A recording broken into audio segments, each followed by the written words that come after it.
आखिर किसने बनवाया था केदारनाथ धाम मंदिर? केदारनाथ मंदिर भारत के उत्तराखंड राज्य के रुद्रप्रयाग जिले में स्थित हिंदुओं का प्रसिद्ध मंदिर है। उत्तराखंड में हिमालय पर्वत की गोद में बना केदारनाथ मंदिर 12 ज्योतिर्लिंगों में सम्मिलित होने के साथ साथ 4 धाम और 5 केदार में से भी एक है। यहाँ की प्रतिकूल जलवायु के कारण यहाँ मंदिर अप्रैल से नवंबर माह के मध्य ही दर्शन के लिए खुलता है। सिर्फ देश से ही नहीं बल्कि विदेशों से भी हर साल लाखों की संख्या में श्रद्धालु श्री केदारनाथ धाम के दर्शन के लिए आते हैं। लेकिन बहुत कम लोग ही जानते हैं कि इस प्राचीन और पवित्र तीर्थ स्थल का निर्माण किसने और कब करवाया था। तो चलिए आज के वीडियो में आपको केदारनाथ धाम से जुड़े रहस्य और निर्माण से लेकर केदारनाथ धाम के संपूर्ण इतिहास के बारे में बताते हैं। केदारनाथ मंदिर किसने बनवाया, इसके बारे में कोई ऐतिहासिक प्रमाण तो नहीं है, लेकिन 1000 वर्षों से केदारनाथ धाम एक महत्वपूर्ण तीर्थ स्थल रहा है। कत्यूरी शैली में पत्थरों से बने इस मंदिर के बारे में कहा जाता है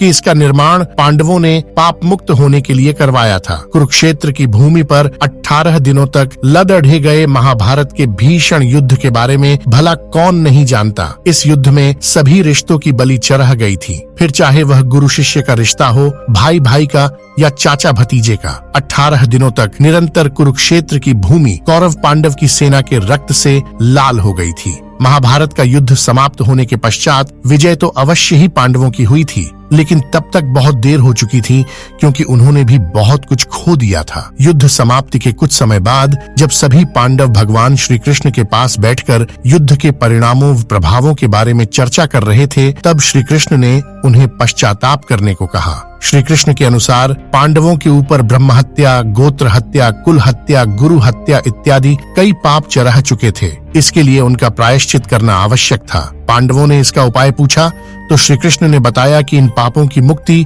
केवल भगवान भोलेनाथ ही दे सकते हैं। इसके पश्चात सभी पांडव भगवान श्री कृष्ण की आज्ञा से भगवान शिव से मिलने के लिए काशी नगरी की ओर चले गए। हालांकि भगवान शिव को पांडवों के उनसे मिलने आने की सूचना पहले ही मिल चुकी थी, लेकिन वे उनसे मिलना नहीं चाहते थे। भगवान शिव पांडवों के द्वारा किए गए ब्रह्म हत्या, गोत्र हत्या के पाप से अत्यधिक क्रोधित थे, इसलिए वे पांडवों से बिना मिले ही वहां से चले गए। पांडवों ने काशी नगरी में भगवान शिव को हर जगह ढूंढा, लेकिन वे उन्हें नहीं मिले। माता पार्वती से पांडवों की व्यथा नहीं देखी गई, लेकिन सिर्फ इतना बताया कि महादेव उनसे अत्यधिक क्रोधित थे और साथ ही यह भी बताया कि महादेव हिमालय की ओर गए। इसके बाद सभी पांडव हिमालय के पहाड़ों पर बसे उत्तराखंड के गढ़वाल क्षेत्र में चले गए। भगवान शिव भी पांडवों से छुपकर यहीं आए थे। जब भगवान शिव ने पांडवों को अपने पीछे पीछे गढ़वाल क्षेत्र की ओर बढ़ते हुए देखा तो उन्होंने इसका एक उपाय निकाला।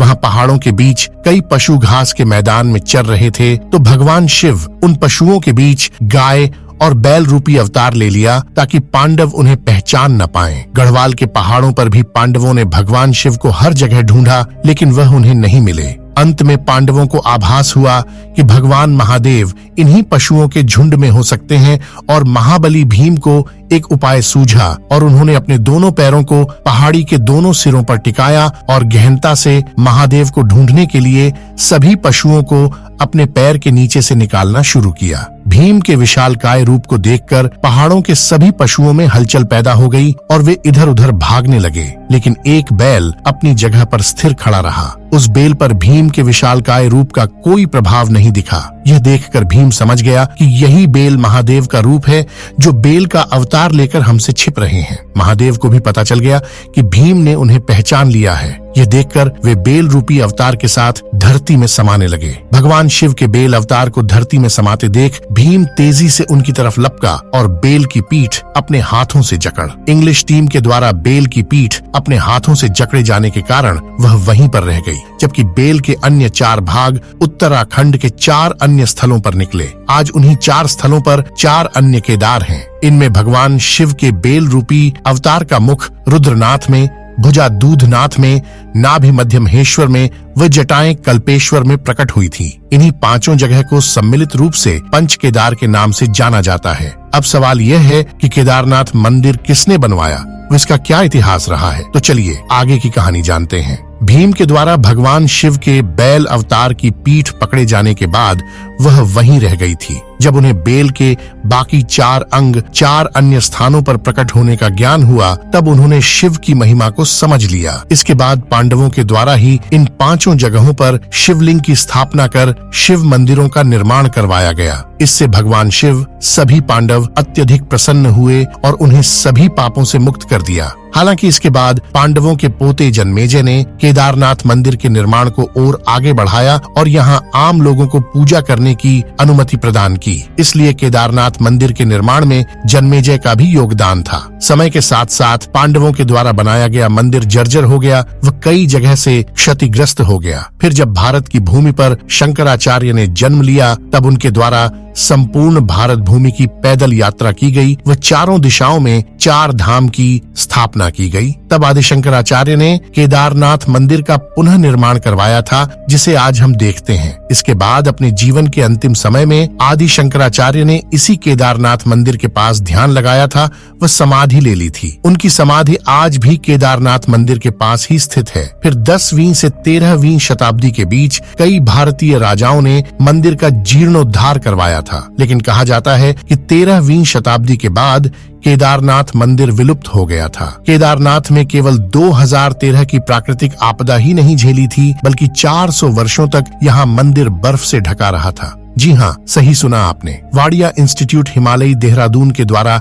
एक शोध किया गया, जिसमें बताया गया कि 13वीं शताब्दी से लेकर 17वीं शताब्दी तक इस जगह पर भीषण बर्फबारी हुई थी। उस बर्फबारी में न केवल केदारनाथ मंदिर बल्कि संपूर्ण क्षेत्र बर्फ में दब गया था। तब 400 वर्षों तक केदारनाथ मंदिर पूरी तरह से बर्फ से ढका रहा था। उसके बाद 17वीं शताब्दी में बर्फ पलटने के बाद मंदिर पुनः देखने और फिर से यहाँ की यात्रा शुरू कर दी गई। मंदिर की दीवारों पर बर्फ से ढके होने के निशान आज भी देखे जा सकते हैं। हालांकि 2013 में आई भीषण प्राकृतिक आपदा के बाद केदारनाथ मंदिर के आसपास के ढांचे को बहुत क्षति पहुंची थी। इसके बाद भारत व उत्तराखंड की सरकारों के द्वारा केदारनाथ धाम, आदि शंकराचार्य की समाधि व उसके आसपास के स्थलों को पुनः ठीक करवाकर उन्हें नवीन रूप दिया गया और आज फिर से केदारनाथ धाम लाखों करोड़ों भक्तों की श्रद्धा का केंद्र है। लेकिन पुराणों में यहाँ भविष्यवाणी की गई है कि भविष्य में केदारनाथ धाम लुप्त हो जाएगा। उनके अनुसार नारायण की शक्ति से पहाड़ों का आपस में मिलन होगा